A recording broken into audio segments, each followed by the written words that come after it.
வேலூர் மாவட்டம் ஜமால்புரம் அருகே சாலையின் இடதுபுறத்தில் திரும்பிய போது அதிவேகமாக வந்த வேன் டிராக்டரின் பின்னால் மோதியதில் டிராக்டரை ஓட்டி வந்தவர் படுகாயமடைந்த சிசிடிவி காட்சிகள் வெளியாகியுள்ளது.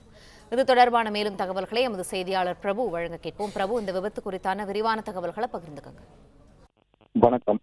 வேலூர் மாவட்டம் ஜமால்புரம் பகுதியைச் சேர்ந்த முருகன் விவசாயி. இவர் நேற்று டிராக்டரில் உரங்களை ஏற்றிக்கொண்டு வயலுக்கு எடுத்து சென்று கொண்டிருந்த போது அப்பொழுது எதிர்பாராத விதமாக ஆந்திராவில் இருந்து சீபுரம் தங்க கோயிலுக்கு வந்து கொண்டிருந்த வேன் டிராக்டர் மீது மோதியது.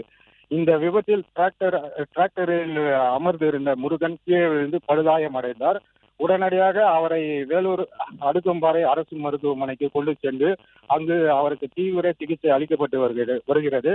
இந்த விபத்து குறித்து அரியூர் காவல் நிலைய போலீசார் வழக்கு பதிவு செய்து விசாரணை மேற்கொண்டு வருகின்றனர்.